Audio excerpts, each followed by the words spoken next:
जिंदगी की बड़ी ही खूबसूरत बात है, ये मौके आपको हर पल देती है और उस मौके का नाम है कल। कई बार को लोग ये कह के टाल देते हैं कि किसी काम को मैं कल कर लूँगा, लेकिन कल आपको हर बार एक नया मौका देता है। उस मौके को लोग ग्रैब नहीं करते हैं। लोग की आदत होती है प्रोक्रेस्टिनेशन करके टाल देने की चीज़ों को। अब कल पे टालिए मत, कल को एक मौके में बदलिए। आज एक छोटी सी कहानी आप सबके सामने दोस्तों, तो चलिए शुरू करता हूँ सीधे कहानी।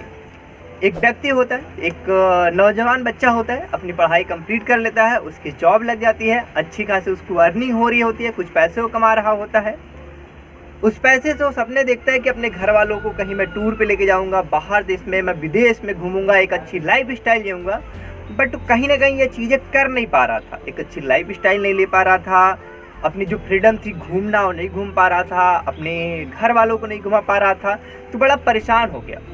तो एक अपने दोस्त से बात कर रहा था, उसका दोस्त कहता है कि यार एक बाबा है, एक साधु महात्मा, आप उनके पास जाओगे तो कोई ना कोई समस्या का समाधान आपको ज़रूर मिलेगा, जो आपकी प्रॉब्लम है, पैसों की समस्या सॉल्व हो जाएगी। तो परेशान होकर यही किया, उस बाबा के पास जाता है। बाबा से कहता है कि बाबा मेरे पास पैसे नहीं है, मेरे पास बड़ी समस्या है कि मैं लोग अपने घर वालों को घुमा पाऊँ, ये मुझे दिक्कत है। बताता है सारा कुछ। तो बाबा कहते बस इतनी सी बात है, बहुत आसान चीज़ है, बड़ा सिंपल से मैं आपको सलूशन देता हूँ, करना क्या है, आप मेरे साथ आओ, बहुत आसान चीज़ है। तो कहते ये तो बड़ी अच्छी बात है। बाबा जी कहते हैं, बाबा जी का जो कुटिया था जहाँ बाबा जी रहते तो समंदर के किनारे रहते थे, तो उसको ले गए समंदर के किनारे, थोड़े अंदर जाने लगे समंदर की तरफ, साथ में चलने लगे, लहरें चल रही थी, थोड़े बीच में गए। तो कहें बाबा जी आप ये कर क्या रहे हैं, मुझे यहाँ बीच में लेके आ रहे हैं। कह रहे बेटा थोड़ा ध्यान रखो, रुको।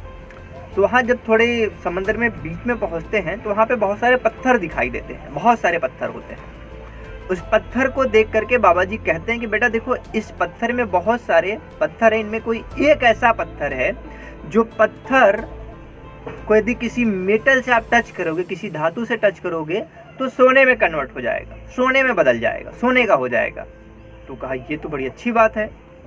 कहा लेकिन बाबा जी इतने सारे पत्थर हैं, मैं इन सब में से उस एक पत्थर को कैसे ढूंढूंगा। तो कहे चलो मैं ये भी समस्या आपकी हल कर देता हूँ, उस पत्थर को ढूंढने में आपकी मदद करता हूँ।